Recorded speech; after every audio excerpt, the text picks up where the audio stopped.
Esto es una foto prácticamente del PLC compacto como el que tenemos en el laboratorio.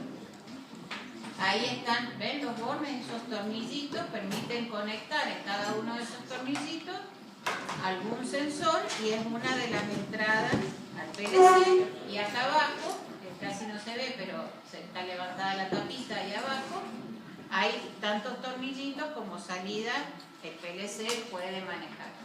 Esto es compacto, ahí tienen los LEDs que se prenden, recuérdenlo porque van a ver que es así el PLC que tenemos. Hay un puerto para comunicarse con la PC, que esa es otra cosa. Nosotros cuando hacemos la práctica, en la PC vamos viendo una pantallita, digamos, vamos viendo los estados lógicos. Hay una función que tiene el programa en la PC que se llama visualización. Esa visualización les va prendiendo lucecitas donde se cumplen condiciones, que es un poco lo que yo les mostraba en el Twido. Vieron que se prendían lucecitas verdes cuando la condición era un 1 o era un 0.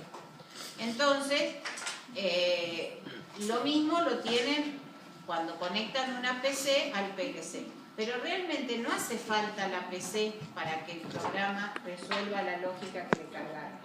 Eso es solamente una interfase hombre-máquina, digamos. Eso podría ser un sistema SCADA. Es solamente algo para visualizar lo que el PLC hace. Pero yo podría desconectarme del PLC y el PLC va a resolver la rutina, tenga o no tenga conectada la PC. ¿Sí? Porque a veces creen que como allá está conectada, siempre tiene que estar conectada, no es así. Normalmente, ¿qué hace uno? En la PC arma el programa porque tiene mayor facilidad, digamos, para dibujar, para hacer todo para armar el programa, lo transfiere y una vez que lo transfirió a la memoria del PLC, ya el PLC solito lo va a resolver. Si está en RAM, si no está en RAM, no lo va, se va a quedar parado esperando, por más que vea las entradas. Entonces, bueno, acá hay un puerto de comunicación para yo poner un cable y conectarme a la PC cuando quiero que la PC mire los estados lógicos, lo que se está cumpliendo o no, o para transferir el programa. Hay también una opción de rescatar el programa que está en el PLC a la PC. Si yo puedo abrir Twido en la PC e importar el programa, si no lo tengo, entonces copio el programa que se está corriendo y si quiero sobre eso hacer alguna modificación, lo puedo hacer. La transferencia es de la PC al PLC y del PLC a la PC.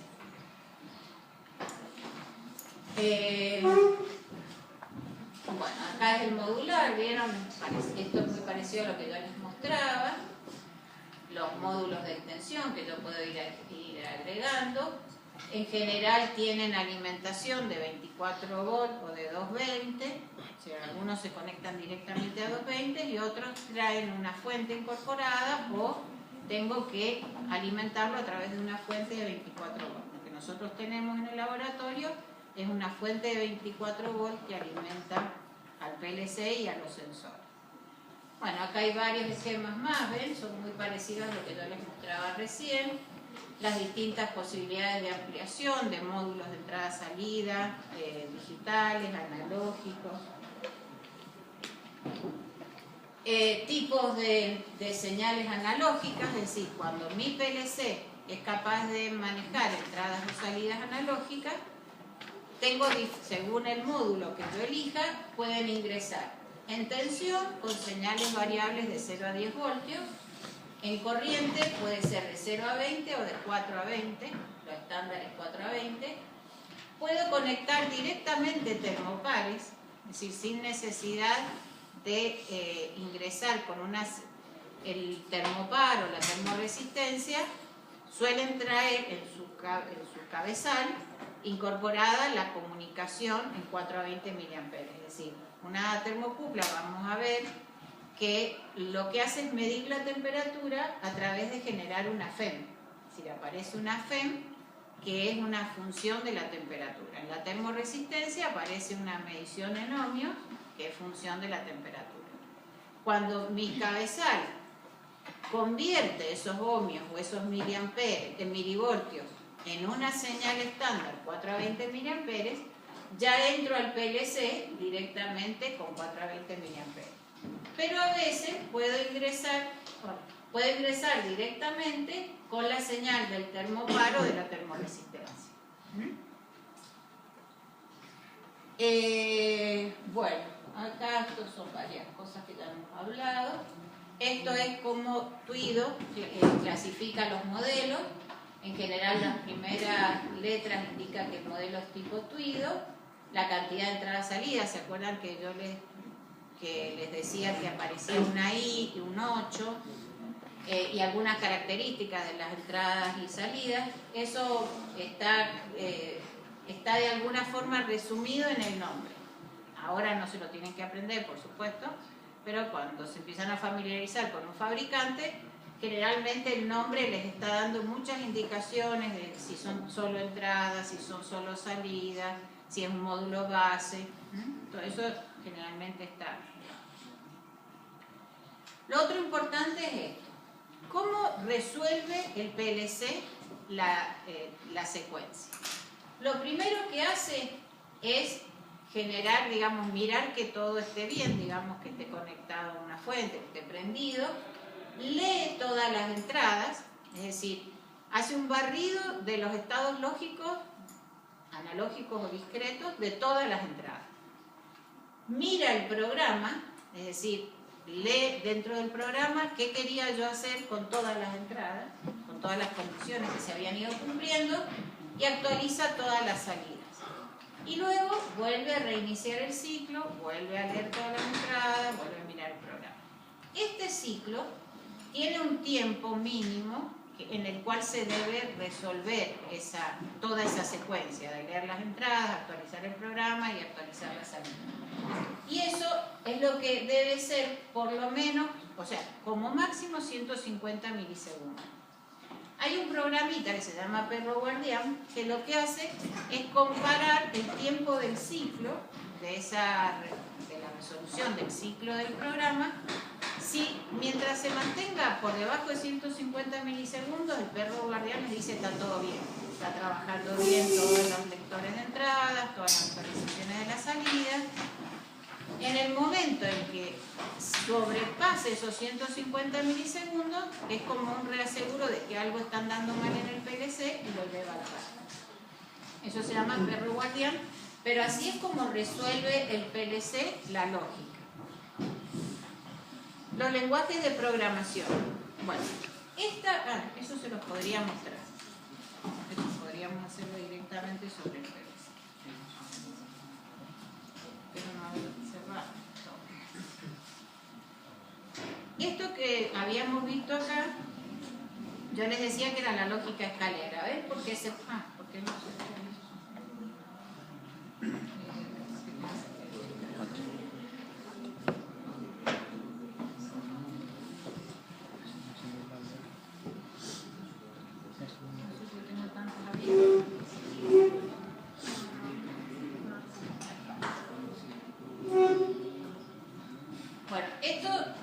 se llama lógica escalera porque son como dos barras en donde estoy conectando circuitos.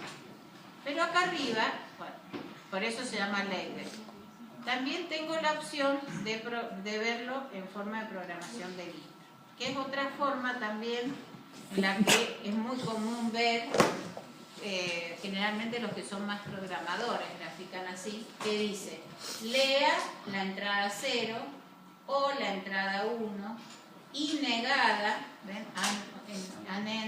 Y negada el rojo, guarde la salida, bueno, acá le pone directamente el nombre para que sea más fácil, pero correspondería a la entrada, creo que esta era la 1, no la 0, y esta era la 0.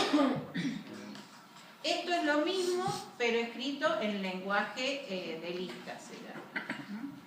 Acá ustedes pueden programar de las dos formas. Hay una tercera forma que se llama Grafset, que es sobre todo para aquellos programas en los que yo quiero resolver situaciones, digamos, que son bien... hay una palabra. No, secuenciales. Es decir, yo quiero, por ejemplo, que en el lavarropas, que primero entre el agua. Mientras está entrando agua, que no gire. Que recién cuando cerró la válvula que deja entrar el agua, empiece el motor a girar. Que recién cuando pase tal cosa, haga otra. Eso es secuencial. Esa secuenciación en la lógica escalera, en general, significa generar condiciones de negación antes. Es decir, ¿cómo hago para que una línea se cumpla solo antes que otra? Hay una forma de hacerlo en esta lógica escalera que es negando las condiciones sucesivas. Es decir, si yo en esta lista pongo que tiene que estar negado Q03, se va a cumplir solo si eso todavía no arrancó.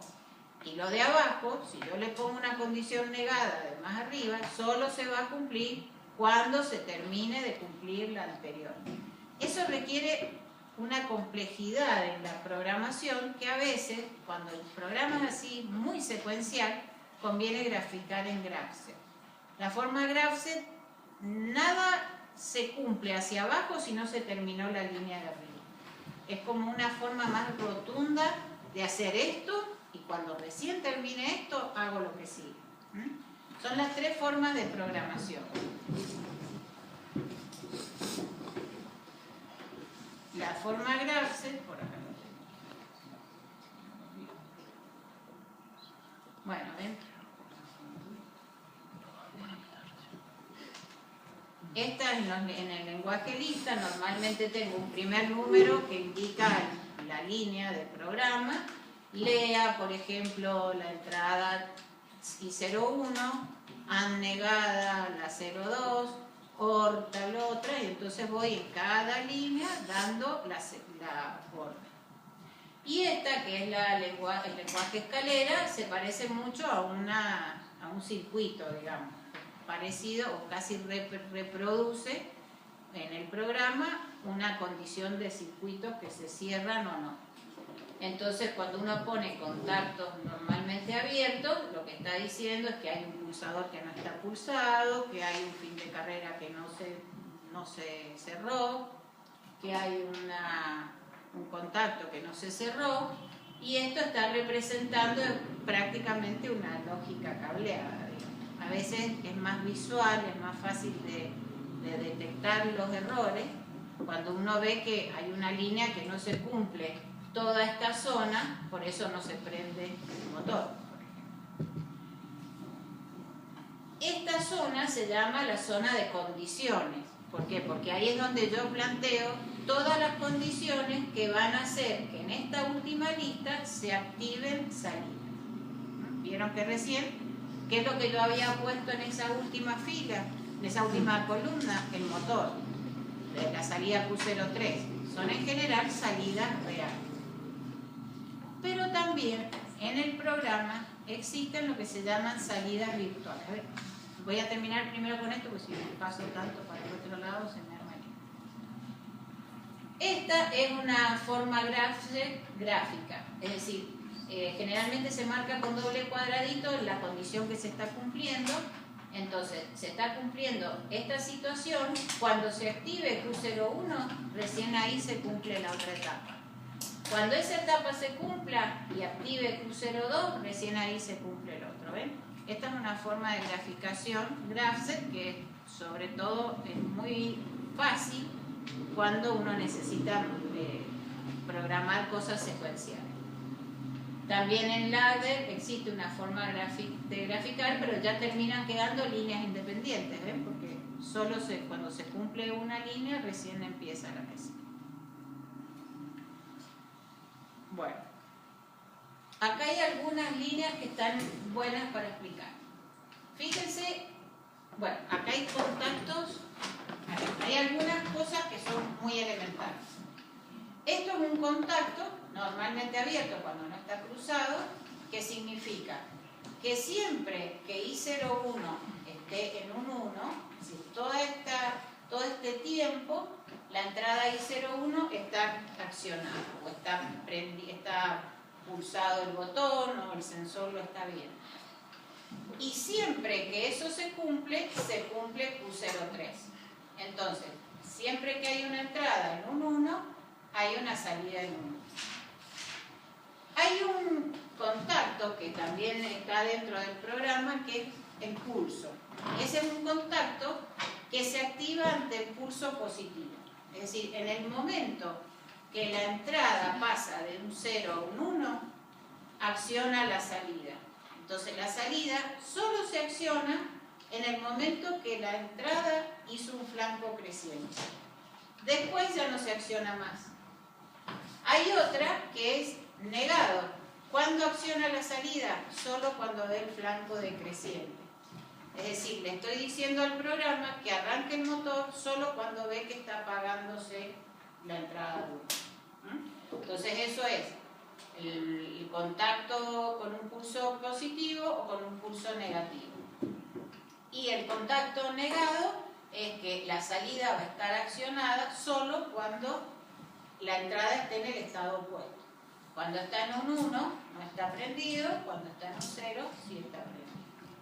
Eso es parecido a lo que hicimos recién. Acá también puedo tener salidas negadas. Se lo puedo decir al revés, que cuando la entrada I01 se cumple, no se arranca el motor. Eso es cuando quiero tomar alguna seguridad, en donde digo, si el pulsador rojo está apretado, porque lo llevé al paro, no vaya a arrancar el motor. Es parecido a la situación del I01 negado, con una bobina accionada, pero esta tiene como mucha más fuerza, porque yo estoy asegurando que en esa condición lo que no quiero es que arranque el motor. Y también existen algunas salidas que se llaman set y reset. ¿Cuál es el tema? Acá hemos visto que para que el motor esté andando, tiene que estar la entrada o todas las condiciones anteriores cumpliéndose. Recién en lo que yo les mostraba, como cuando tenía un pulsador dejaba de cumplirse, habíamos tenido que enclavarlo. En vez de enclavar, yo puedo usar una bobina set. La bobina set lo que hace es lo mismo que enclavarse.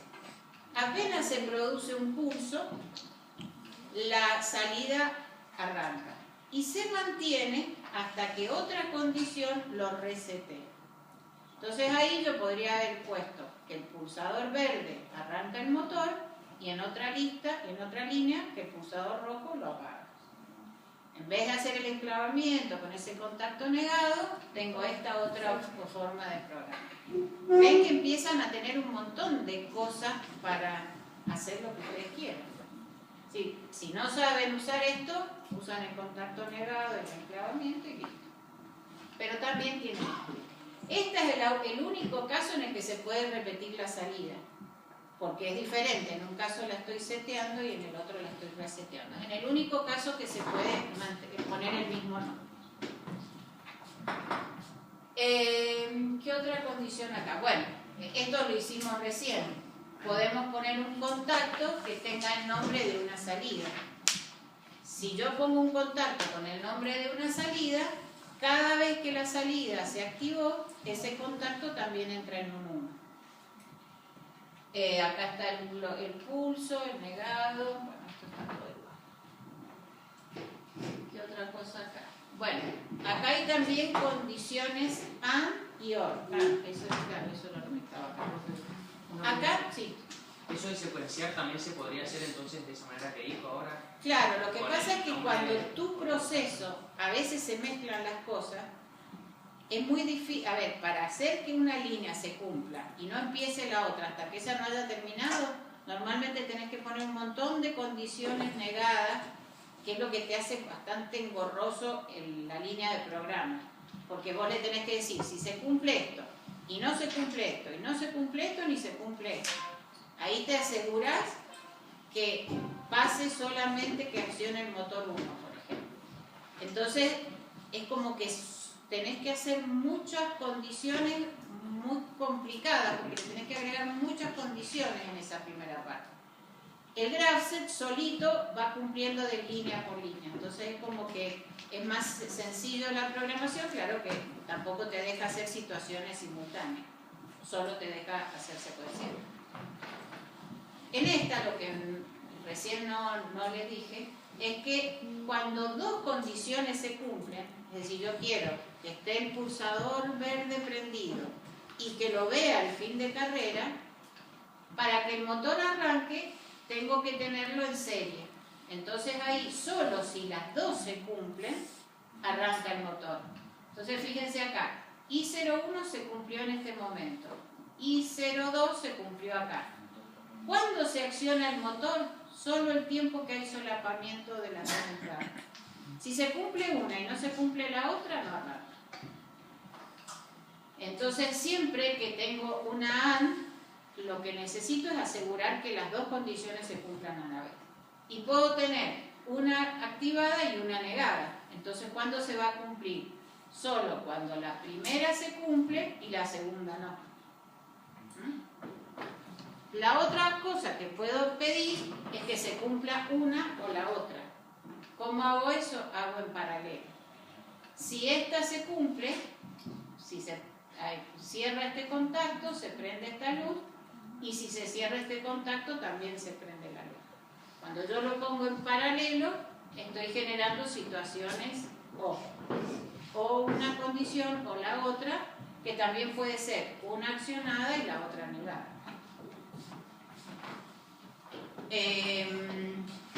Bueno, estas son hora exclusiva. Eso es una de las cosas que se usa cuando yo quiero dar dos condiciones para activar una salida. Nosotros solemos hacerla así porque es más visual. ¿Qué estoy diciendo acá? Si se cumple I01 y no se cumple I02, acciona el motor 3. Si se cumple I02 y no se cumple I01, también se acciona el motor 3. Esto lo uso mucho cuando tengo que nombrar en dos líneas de programa una misma salida. ¿Qué hago? No la escribo dos veces. Al final hago una asignación en la que digo, si esto se cumplía y esto no, activo U03. Y la otra condición, que puede ser las mismas entradas o salidas u otras.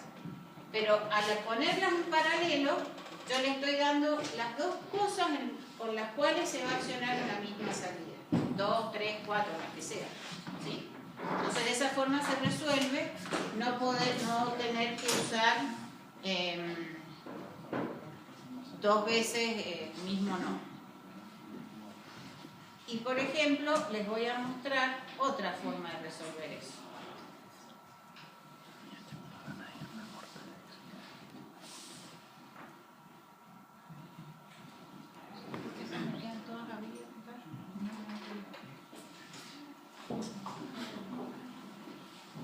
Eso creo que tengo que sacarlo de...